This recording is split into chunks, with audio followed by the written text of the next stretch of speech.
మిగతా డీటెయిల్స్ చూస్తే భూమికి పచ్చని రంగేసినట్టుండే కోనసీమ ప్రత్యేక జిల్లాగా ఆవిర్భవించనుంది. పాలక సౌలభ్యం కోసం రాష్ట్ర ప్రభుత్వం తూర్పుగోదావరి జిల్లా పునర్విభజనకు శ్రీకారం చుట్టడంతో అధికారులు ఆగమేఘాల మీద ఏర్పాట్లు చేస్తున్నారు. మూడు వైపులా గోదావరి, మరోవైపు సముద్రంతో ద్వీపాన్ని తలపించే కోనసీమలో రవాణా సదుపాయాలు మెరుగుపడాలని కోరుతున్నారు. కొత్త జిల్లా కోనసీమపై హెచ్ఎంటీవీ ఫోకస్. ఆంధ్రప్రదేశ్లో జిల్లాల పునర్విభజన ప్రక్రియ వేగం పుంజుకుంది. 2011 జనగణనకు ముందే జిల్లాల ఏర్పాటుపై అధికారులు సన్నాహాలు ప్రారంభించారు. మౌలిక వసతుల కల్పన, వనరులపై ప్రత్యేక దృష్టి సారించారు. కోనసీమ జిల్లా ఏర్పాటుపై హెచ్ఎంటీవీ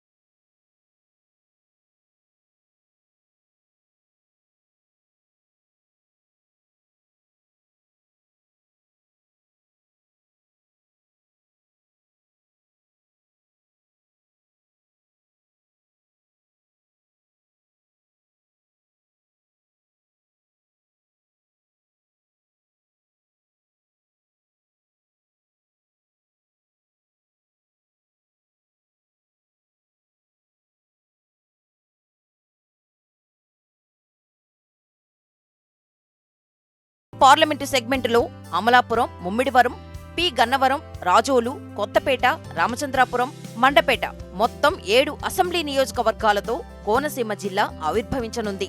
కొత్తగా ఏర్పాటయ్యే జిల్లాలో కలెక్టర్, ఎస్పీ కార్యాలయాలతో పాటు ఇతర ప్రభుత్వ కార్యాలయాల కోసం భవనాల పరిశీలన జరుగుతోంది.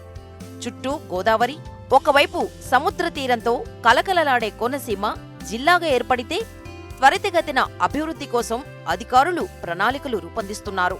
Amlapuram is declared as a district by the government. We have to identify new offices for collectors, SP, district judge and government employees. We have to identify the government guest houses. So for all this physical infrastructure we need government land. So this meeting, convergence meeting at division level was conducted with all the departments under the chairmanship of sub-collector to identify government resources, to identify the vacant land. కొత్త జిల్లా ఏర్పాటును కోనసీమ వాసులు స్వాగతిస్తున్నారు. 2 దశాబ్దాల demand నెరవేరుతుండటంపై హర్షం వ్యక్తం చేస్తున్నారు. చమురు, సహజ వాయువులకు నెలవైన కోనసీమలో అన్ని వనరులు ఉన్నా ఇప్పటివరకు అభివృద్ధికి నోచుకోలేదని గుర్తు చేస్తున్నారు. కొత్త జిల్లాగా ఏర్పడితే తమ ప్రాంతం పూర్తిగా అభివృద్ధి చెందే అవకాశాలు పుష్కలంగా ఉన్నాయంటున్నారు. కేజీ బేసిన్ కోనసీమలో ఉన్నప్పటికీ పాలనా సౌలభ్యం కోసం చమురు సంస్థలు రాజమండ్రి, కాకినాడలో కార్యాలయాలు నిర్వహిస్తున్నాయి. కోనసీమ జిల్లాగా ఏర్పడితే ఆ సంస్థల ఆఫీసులు కోనసీమకు తరలివస్తాయంటున్నారు. రోడ్ల విస్తరణ చేయాల్సి ఉందంటున్నారు. రకరకాల రంగాలు, ఒక ఆక్వా రంగం ఉంది, వ్యవసాయ రంగం ఉంది. అంతేకాకుండా మన చుట్టూ ఇప్పుడు ఓఎన్జీసీ ఉంది. ఓఎన్జీసీ మనకి ఇక్కడ కాకుండా ఓన్లీ డిస్ట్రిక్ట్లో రాజమండ్రిలో మాత్రమే దాని ఆఫీస్ ఉంది. కానీ ఇక్కడ కేవలం వాళ్ళకి సంబంధించిన వనరులు ఇక్కడి నుంచి బయటకు వెళ్తున్నాయి, కానీ ఇక్కడ అభివృద్ధి మాత్రం దూరంగా ఉంటుంది. కానీ మన వద్ద ఇక్కడే జిల్లా ఏర్పాటు అయితే కనుక ఎన్నో వనరులు అందులో ఎందువరకు యువతకు ఎంతవరకు ఉపయోగపడతాయి, ఎన్ని పరిశ్రమలు రావచ్చు, ఎంతవరకు ఉపాధికి తీసుకురావచ్చు. ఎందుకంటే ఇక్కడి నుంచి చాలామంది విదేశాలకు వెళ్ళిపోతున్నారు. కానీ విదేశాలకు వెళ్ళనవసరం లేకుండా మన చుట్టూనే ఎన్నో అవకాశాలు మనం సృష్టించుకోవచ్చు, కల్పించవచ్చు. కోనసీమలో వరి ప్రధానమైన పంట. ఆ తర్వాత కొబ్బరి సాగు, ఆక్వా ఉత్పత్తులు, కోట్లాది రూపాయల వ్యాపారం జరుగుతుంది.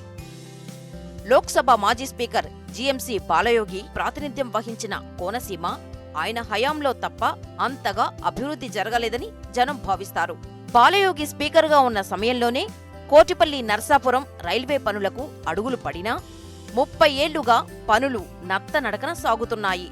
ఈ రైల్వే పూర్తయితే కోనసీమ నుంచి ఆక్వా, కొబ్బరి ఎగుమతులకు అనువుగా ఉంటుంది.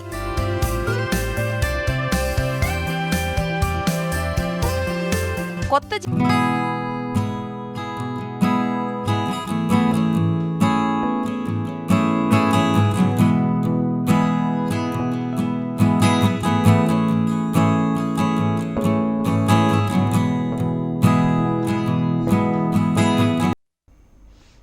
కొత్తగా ఏర్పడనున్న కోనసీమ జిల్లా రోడ్లను నేషనల్ హైవే రోడ్లకు లింక్ కలపాలని స్థానికులు డిమాండ్ చేస్తున్నారు.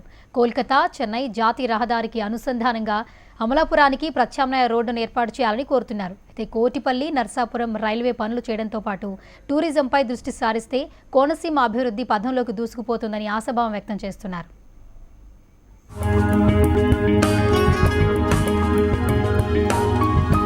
కోనసీమలో మౌలిక వసతుల కల్పనపై కేంద్ర రాష్ట్ర ప్రభుత్వాలు దృష్టి సారించాల్సిన అవసరం ఉందని అంటున్నారు స్థానికులు. జాతీయ రహదారులకు అనుసంధానంగా కోనసీమ రోడ్లను నిర్మించాలంటున్నారు. ఇప్పటికే 216 జాతీయ రహదారి నిర్మాణం జరుగుతున్నా అమలాపురం నుంచి కాకినాడ, రాజమండ్రులకు రహదారుల విస్తరణ జరగాలంటున్నారు. కోల్కతా, చెన్నై జాతీయ రహదారికి అనుసంధానంగా అమలాపురానికి ప్రత్యామ్నాయ రోడ్లను ఏర్పాటు చేయాలని కోరుతున్నారు. జిల్లాల పరిధి తగ్గడం వల్ల ప్రజలకి అనేక ఉపయోగాలు ఉన్నాయి.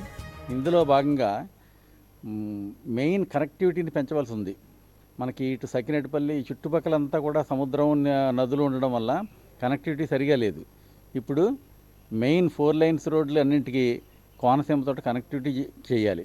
అలాగే కోటిపల్లి రైల్వే లైను మొత్తం అది కూడా పూర్తిగా కంప్లీట్ చేసి కనెక్టివిటీ ఇవ్వడం వల్ల ఆక్వా రైతులకి కానీ, ఈ కోకోనట్ గార్డెన్స్ ఉన్నటువంటి కొబ్బరి రైతులకు కానీ, మిగిలిన ఆహారోత్పత్తుల వారికి కానీ చాలా సౌకర్యంగా ఉంటుంది.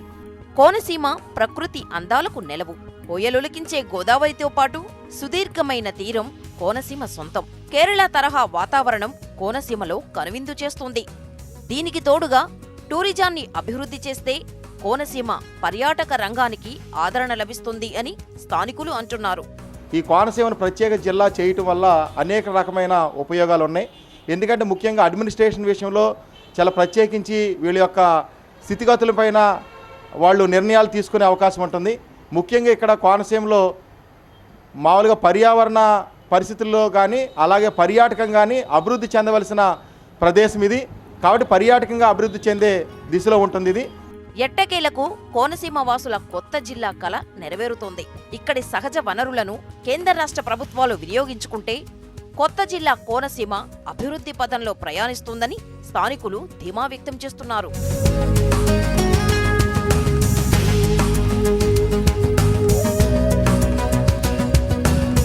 ఆంధ్రప్రదేశ్ అన్నపూర్ణగా ప్రసిద్ధి చెందిన కోనసీమలో కొబ్బరి, ఆక్వా ఎగుమతులపై కీలకమైన నిర్ణయం తీసుకోవాలని కోనసీమ వాసులు కోరుతున్నారు. తీర ప్రాంత అభివృద్ధితో పాటు పర్యాటక సొబగులొద్దితే కోనసీమ రాష్ట్రంలోనే అత్యంత ఆదర్శవంతమైన జిల్లాగా ఆవిర్భవించనుంది. కోనసీమ నుంచి వీడియో జర్నలిస్ట్ వినయ్తో శ్రీధర్ ఫర్ HM TV.